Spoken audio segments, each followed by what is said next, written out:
Let's start with a brief summary. This article, written by Paul Graham in 2020, focuses on accurate thinking and independent thinking.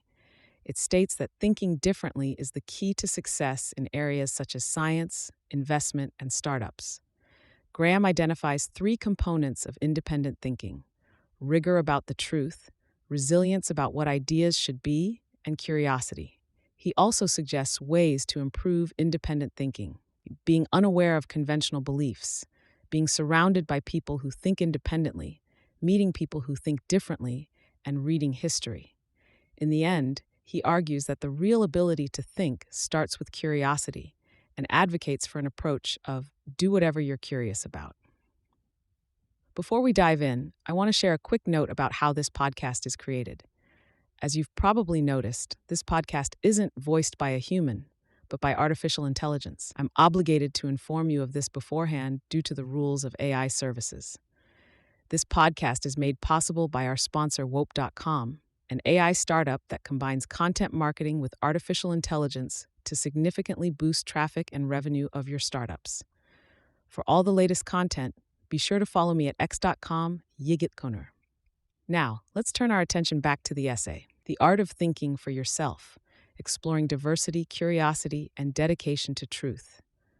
Original title, How to Think for Yourself. Date, November 2020. There are some kinds of work that you can't do well without thinking differently from your peers. To be a successful scientist, for example, it's not enough just to be correct. Your ideas have to be both correct and novel. You can't publish papers saying things other people already know. You need to say things no one else has realized yet. The same is true for investors. It's not enough for a public market investor to predict correctly how a company will do. If a lot of other people make the same prediction, the stock price will already reflect it, and there's no room to make money. The only valuable insights are the ones most other investors don't share. You see this pattern with startup founders too. You don't want to start a startup to do something that everyone agrees is a good idea, or there will already be other companies doing it. You have to do something that sounds to most other people like a bad idea, but that you know isn't like writing software for a tiny computer used by a few thousand hobbyists, or starting a site to let people rent airbeds on strangers' floors. Ditto for essayists. An essay that told people things they already knew would be boring. You have to tell them something, useful.html. But this pattern isn't universal. In fact, it doesn't hold for most kinds of work. In most kinds of work, to be an administrator, for example, all you need is the first half. All you need is to be right. It's not essential that everyone else be wrong. There's room for a little novelty in most kinds of work. But in practice, there's a fairly sharp distinction between the kinds of work where it's essential to be independent-minded and the kinds where it's not. I wish someone had told me about this distinction when I was a kid, because it's one of the most important things to think about when you're deciding what kind of work you want to do. Do you want to do the kind of work where you can only win by thinking differently from everyone else? I suspect most people's unconscious mind will answer that question before their conscious mind has a chance to. I know mine does. Independent-mindedness seems to be more a matter of nature than nurture, which means if you pick the wrong type of work, you're going to be unhappy. If you're naturally independent-minded, you're going to find it frustrating to be a middle manager. And if you're naturally conventional-minded, you're going to be sailing into a headwind if you try to do original research. One difficulty here, though, is that people are often mistaken about where they fall on the spectrum from conventional to independent-minded. Conventional-minded people don't like to think of themselves as conventional-minded. And in any case, it genuinely feels to them as if they make up their own minds about everything. It's just a coincidence that their beliefs are identical to their peers. And the independent-minded, meanwhile, are often unaware how different their ideas are from conventional ones, at least till they state them publicly. By the time they reach adulthood, most people know roughly how smart they are, in the narrow sense of ability to solve preset problems, because they're constantly being tested and ranked according to it. But schools generally ignore independent-mindedness, except to the extent they try to suppress it. So we don't get anything like the same kind of feedback about how independent minded we are. There may even be a phenomenon like Dunning-Kruger at work, where the most conventional minded people are confident that they're independent minded, while the genuinely independent minded worry they might not be independent minded enough. Can you make yourself more independent minded? I think so. This quality may be largely inborn, but there seem to be ways to magnify it, or at least not to suppress it. One of the most effective techniques is one practiced unintentionally by most nerds, simply to be less aware what conventional beliefs are. It's hard to be a conformist if you don't know what you're supposed to conform to. Though again, it may be that such people already are independent-minded. A conventional-minded person would probably feel anxious not knowing what other people thought and make more effort to find out. It matters a lot who you surround yourself with. If you're surrounded by conventional-minded people, it will constrain which ideas you can express, and that in turn will constrain which ideas you have. But if you surround yourself with independent-minded people, you'll have the opposite experience. Hearing other people say surprising things will encourage you to, and to think of more. Because the independent-minded find it uncomfortable to be surrounded by conventional-minded people, they tend to self-segregate once they have a chance to. The problem with high school is that they haven't yet had a chance to. Plus, high school tends to be an inward-looking little world whose inhabitants lack confidence, both of which magnify the forces of conformism. So high school is often a bad time, nerds, for the independent-minded. But there is some advantage even here. It teaches you what to avoid. If you later find yourself in a situation that makes you think, this is like high school, you know you should get out. Another place where the independent and conventional-minded are thrown together is in successful startups. The founders and early employees are almost always independent-minded. Otherwise, the startup wouldn't be successful. But conventional-minded people greatly outnumber independent-minded ones. So as the company grows, the original spirit of independent-mindedness is inevitably diluted. This causes all kinds of problems, besides the obvious one that the company starts to suck. One of the strangest is that the founders find themselves able to speak more freely with founders of other companies than with their own employees. Fortunately, you don't have to spend all your time with independent-minded people. It's enough to have one or two you can talk to regularly. And once you find them, they're usually as eager to talk as you are. They need you too. Although universities no longer have the kind of monopoly they used to have on education, good universities are still an excellent way to meet independent-minded people. Most students will still be conventional-minded, but you'll at least find clumps of independent-minded ones, rather than the near zero you may have found in high school. It also works to go in the other direction, as well as cultivating a small collection of independent-minded friends to try to meet as many different types of people as you can. It will decrease the influence of your immediate peers if you have several other groups of peers. Plus, if you're part of several different worlds, you can often import ideas from one to another. But by different types of people, I don't mean demographically different. For this technique to work, they have to think differently.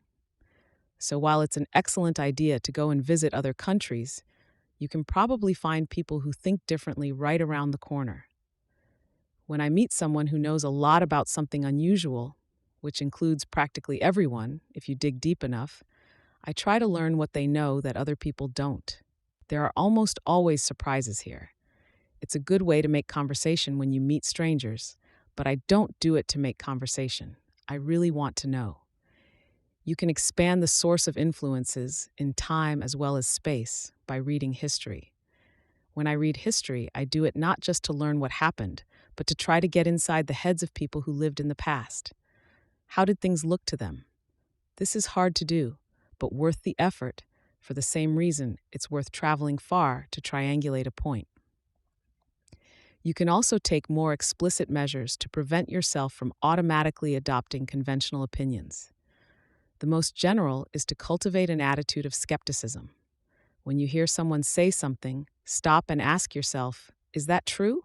Don't say it out loud.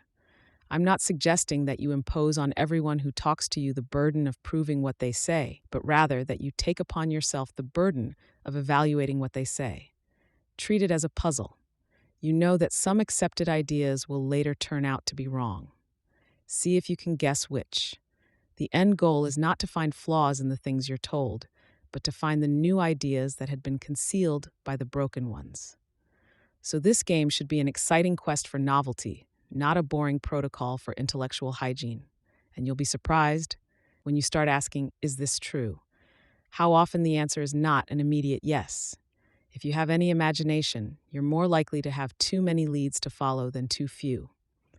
More generally, your goal should be not to let anything into your head unexamined, and things don't always enter your head in the form of statements. Some of the most powerful influences are implicit. How do you even notice these? By standing back and watching how other people get their ideas. When you stand back at a sufficient distance, you can see ideas spreading through groups of people like waves. The most obvious are in fashion. You notice a few people wearing a certain kind of shirt, and then more and more, until half the people around you are wearing the same shirt. You may not care much what you wear, but there are intellectual fashions too, and you definitely don't want to participate in those. Not just because you want sovereignty over your own thoughts, but because unfashionable.html ideas are disproportionately likely to lead somewhere interesting. The best place to find undiscovered ideas is where no one else is looking.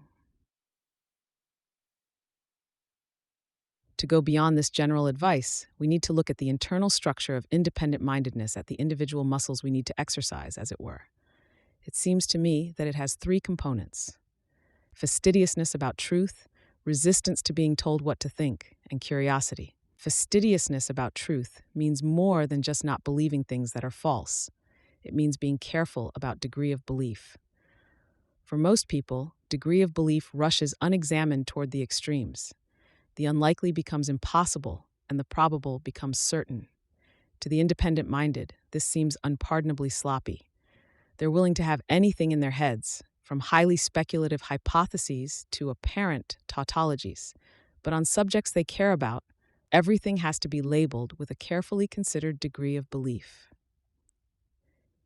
The independent-minded thus have a horror of ideologies, which require one to accept a whole collection of beliefs at once and to treat them as articles of faith.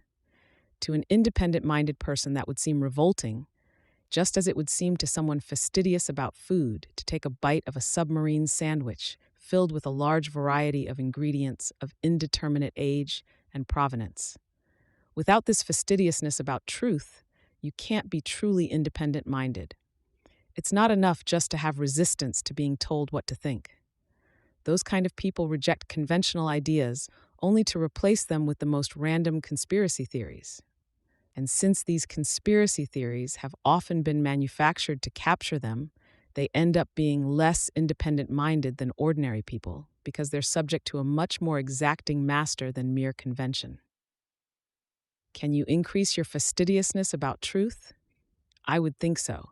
In my experience, merely thinking about something you're fastidious about causes that fastidiousness to grow. If so, this is one of those rare virtues we can have more of merely by wanting it. And if it's like other forms of fastidiousness, it should also be possible to encourage in children. I certainly got a strong dose of it from my father. The second component of independent-mindedness, resistance to being told what to think, is the most visible of the three. But even this is often misunderstood. The big mistake people make about it is to think of it as a merely negative quality. The language we use reinforces that idea. You're unconventional. You don't care what other people think. But it's not just a kind of immunity. In the most independent-minded people, the desire not to be told what to think is a positive force. It's not mere skepticism, but an active .html in ideas that subvert the conventional wisdom. The more counterintuitive, the better. Some of the most novel ideas seemed at the time almost like practical jokes. Think how often your reaction to a novel idea is to laugh. I don't think it's because novel ideas are funny per se, but because novelty and humor share a certain kind of surprisingness. But while not identical, The two are close enough that there is a definite correlation between having a sense of humor and being independent minded, just as there is between being humorless and being conventional minded. I don't think we can significantly increase our resistance to being told what to think. It seems the most innate of the three components of independent mindedness.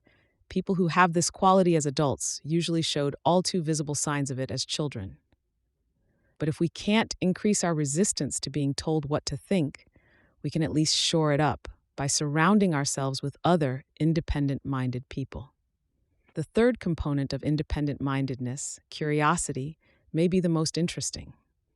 To the extent that we can give a brief answer to the question of where novel ideas come from, it's curiosity. That's what people are usually feeling before having them. In my experience, independent mindedness and curiosity predict one another perfectly. Everyone I know who's independent minded is deeply curious, and everyone I know who's conventional minded isn't. Except, curiously, children. All small children are curious. Perhaps the reason is that even the conventional minded have to be curious in the beginning in order to learn what the conventions are. Whereas the independent minded are the gluttons of curiosity who keep eating even after they're full. The three components of independent mindedness work in concert: fastidiousness about truth and resistance to being told what to think. Leave space in your brain, and curiosity finds new ideas to fill it. Interestingly, the three components can substitute for one another in much the same way muscles can. If you're sufficiently fastidious about truth, you don't need to be as resistant to being told what to think, because fastidiousness alone will create sufficient gaps in your knowledge. And either one can compensate for curiosity, because if you create enough space in your brain, your discomfort at the resulting vacuum will add force to your curiosity. Or curiosity can compensate for them. If you're sufficiently curious, you don't need to clear space in your brain, because the new ideas you discover will push out the conventional ones you acquired by default. Because the components of independent mindedness are so interchangeable, you can have them to varying degrees and still get the same result. So there is not just a single model of independent mindedness. Some independent minded people are openly subversive, and others are quietly curious. They all know the secret handshake, though. Is there a way to cultivate curiosity? To start with, you want to avoid situations that suppress it. How much does the work you're currently doing engage your curiosity? If the answer is not much, maybe you should change something. The most important active step you can take to cultivate your curiosity is probably to seek out the topics that engage it. Few adults are equally curious about everything, and it doesn't seem as if you can choose which topics interest you. So it's up to you to find, genius HTML them, or invent them if necessary. Another way to increase your curiosity is to indulge it by investigating things you're interested in. Curiosity is unlike most other appetites in this respect. Indulging it tends to increase rather than to sate it. Questions lead to more questions. Curiosity seems to be more individual than fastidiousness about truth or resistance to being told what to think. To the degree people have the latter two, they're usually pretty general, whereas different people can be curious about very different things. So perhaps curiosity is the compass here. Perhaps, if your goal is to discover novel ideas, your motto should not be do what you love so much as do what you're curious about. Notes in 1. One convenient consequence of the fact that no one identifies as conventional-minded is that you can say what you like about conventional-minded people without getting in too much trouble. When I wrote The Four Quadrants of conformism.html, I expected a firestorm of rage from the aggressively conventional-minded, but in fact it was quite muted. They sensed that there was something about the essay that they disliked intensely, but they had a hard time finding a specific passage to pin it on. When I ask myself what in my life is like high school, the answer is Twitter. It's not just full of conventional-minded people, as anything its size will inevitably be, but subject to violent storms of conventional-mindedness that remind me of descriptions of Jupiter. But while it probably is a net loss to spend time there, it has at least made me think more about the distinction between independent and conventional mindedness, which I probably wouldn't have done otherwise. The decrease in independent mindedness in growing startups is still an open problem, but there may be solutions. Founders can delay the problem by making a conscious effort only to hire independent minded people, which of course also has the ancillary benefit that they have better ideas. Another possible solution is to create policies that somehow disrupt the force of conformism, much as control rods slow chain reactions, so that the conventional minded aren't as dangerous. The physical separation of Lockheed's Skunk Works may have had this as a side benefit. Recent examples suggest employee forums like Slack may not be an unmitigated good. The most radical solution would be to grow revenues without growing the company. You think hiring that junior PR person will be cheap compared to a programmer, but what will be the effect on the average level of independent mindedness in your company? The growth in staff relative to faculty seems to have had a similar effect on universities. Perhaps the rule about outsourcing work that's not your core competency should be augmented by one about outsourcing work done by people who'd ruin your culture as employees. Some investment firms already seem to be able to grow revenues without growing the number of employees. Automation plus the ever-increasing articulation of the tech stack suggests this may one day be possible for product companies. There are intellectual fashions in every field, but their influence varies. One of the reasons politics, for example, tends to be boring is that it's so extremely subject to them. The threshold for having opinions about politics is much lower, identity.html, than the one for having opinions about set theory. So while there are some ideas in politics, in practice they tend to be swamped by waves of intellectual fashion. The conventional minded are often fooled by the strength of their opinions into believing that they're independent minded.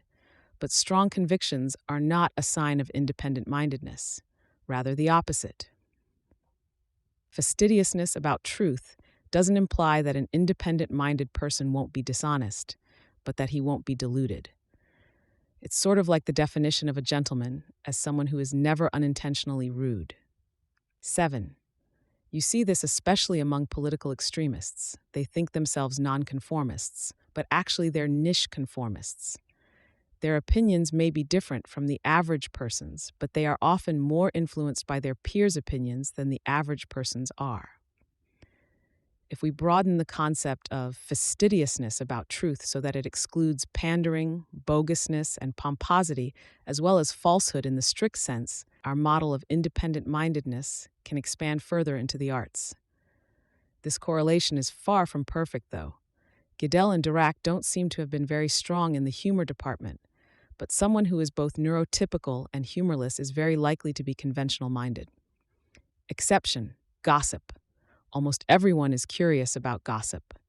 Thanks to Trevor Blackwell, Paul Buchheit, Patrick Collison, Jessica Livingston, Robert Morris, Harj Tagar, and Peter Thiel for reading drafts of this.